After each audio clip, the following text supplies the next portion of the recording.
Nama saya Pastor Julius Katu SVD.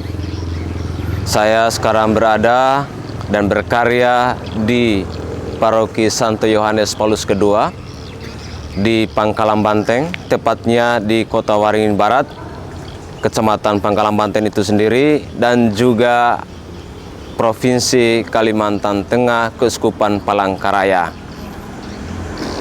Letak di paroki ini dari Pangkalambun kira-kira 1 jam perjalanan, tetapi dari Palangkaraya atau dari provinsi memakan waktu 8 jam perjalanan kurang lebihnya. Dan inilah paroki kami yang kalian bisa saksikan di belakang saya.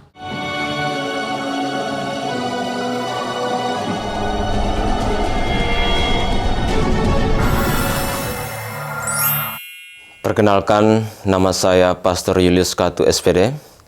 Saya sekarang sedang berkarya di Paroki Santo Yohanes Paulus II Pangkalan Banteng, berada di Kecamatan Pangkalan Banteng, Kabupaten Kota Waringin Barat, Provinsi Kalimantan Tengah, Keuskupan Palangkaraya. Paroki ini berada dekat dengan Paroki Pangkalambun. Dari Pangkalambun kira-kira memakan perjalanan 1 jam kurang lebih. Tetapi dari pusat Kalimantan Tengah Palangkaraya memerlukan perjalanan kurang lebih 8 jam. Sebelum saya menjadi pastor paroki di tempat ini, pastor paroki sementara pada waktu itu adalah Pastor Paulus Payong SVD.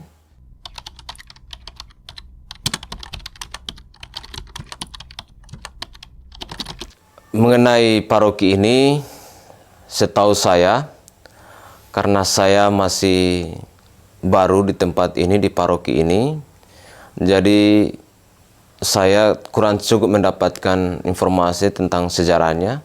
Tetapi paroki ini dimulai pada tahun 2019, diawali dengan kesepakatan untuk pemekaran paroki oleh pihak keuskupan, lalu kemudian pihak keuskupan meminta kepada SVD untuk datang ke Pangkalan Banteng ini untuk memulai paroki yang baru.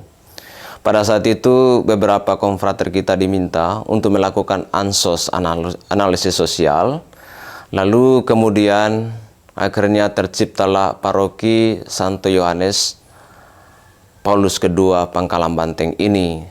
Tepatnya pada tahun 2020 sesuai dengan ADRT-nya Anggaran Dasar Rumah Tangga Paroki ini, yaitu didirikan pada tahun 2020.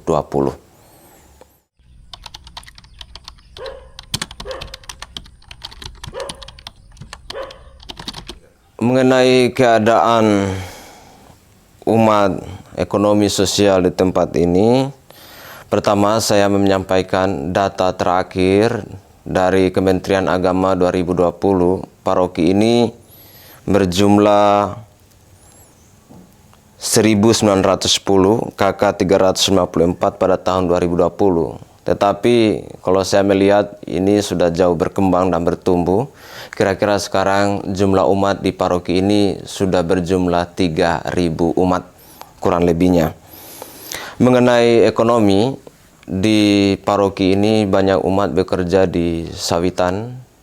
Mereka bekerja sebagai orang-orang yang bekerja di perkebunan, entah itu sawit, karet, dan seterusnya. Pokoknya kebanyakan mereka adalah bekerja di perusahaan-perusahaan, dan juga beberapa yang lain bekerja sebagai pengusaha, bekerja sebagai pegawai negeri, dan seterusnya. Jadi itu adalah kehidupan ekonomi sosial mereka di tempat ini, di paroki ini. Jumlah stasi di paroki ini berjumlah 8 stasi, yang tadi saya sebutkan dengan jumlah umat kurang lebih 3.000 umat. Kakak saya belum bisa sampaikan di sini, karena kami masih mengumpulkan data-data terbaru.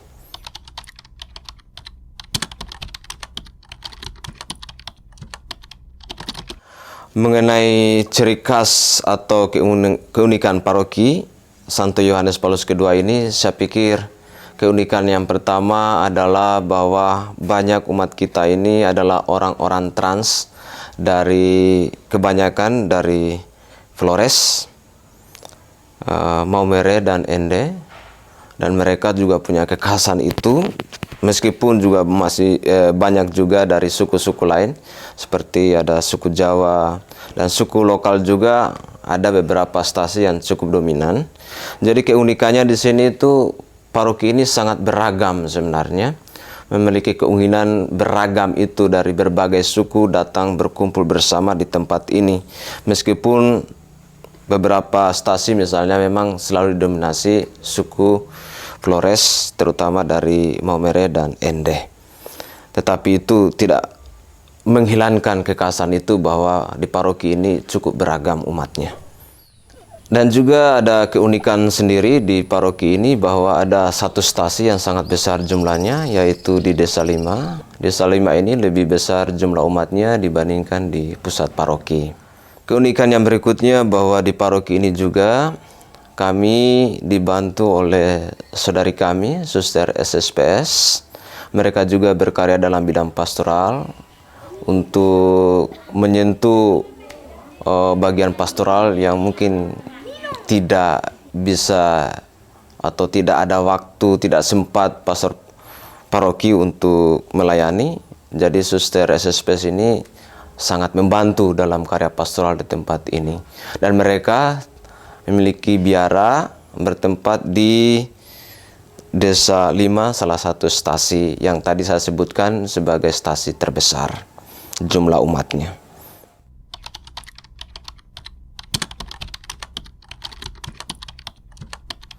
Tantangan yang paling berat secara pribadi dalam berpastoral di paroki ini, pertama-tama yaitu soal persatuan atau komunio itu sendiri. Komunio dalam arti bahwa umat itu dalam latar belakang yang berbeda satu sama lain, lalu kemudian mereka punya persatuan dan persaudaraan. Di sini masih dalam perjuangan untuk sampai pada komunio itu sendiri. Artinya bahwa masih ada beberapa hal perbedaan dan seterusnya yang masih terjadi di dalam paroki ini. Tetapi terus kita upayakan semua supaya persaudaraan, persatuan, komunio itu sendiri akan terjaga dan terus bertumbuh di dalam paroki ini. Memang tidak gampang, ini dibutuhkan komunikasi dan pendekatan yang terus-menerus, pewartaan misalnya, keritma, dan seterusnya, supaya persatuan dan komunio ini terus terjalin. Bukan soal bahwa ini antara suku dan suku, tetapi ini soal kadang-kadang ide. Masing-masing itu kadang-kadang cukup berbeda, sehingga menimbulkan ada suatu pergeseran ide tentang paroki, dan seterusnya. Inilah yang mesti harus dibangun kemudian, saling memahami satu sama lain, saling mengerti, supaya kemudian paroki ini bertumbuh dalam persatuan dan komunio yang erat, bersaudara dalam Kristus, dan akhirnya paroki ini bisa kemudian pelan-pelan bertumbuh menjadi paroki yang penuh persaudaraan dan juga akhirnya lebih kuat lagi ke depannya. Paroki Santo Yohanes Paulus II ini di Pangkalan Banteng, ada satu tantangan lain lagi bahwa kami sampai sekarang belum memiliki pastoran. Jadi sampai sekarang ini kami masih tinggal di rumah kontrakan, dan kami berharap bahwa kedepannya paroki ini segera memiliki rumah pastoran, dan saya berharap kami sebagai pastor memohon doa semoga pembangunan pastoran nanti berjalan dengan baik dan lancar.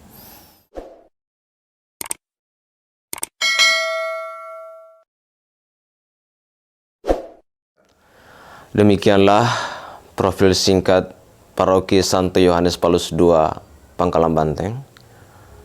Kami berharap semoga pelayanan kami di tempat ini akan menjadi terang bagi umat di tempat ini, dan juga karya SVD semakin dikenal dan kemudian akan berbuah dalam setiap kehidupan umat beriman dan juga kehidupan kongregasi kita semua. Tuhan memberkati. Bekerja di ladangmu, jadi abdi abadi.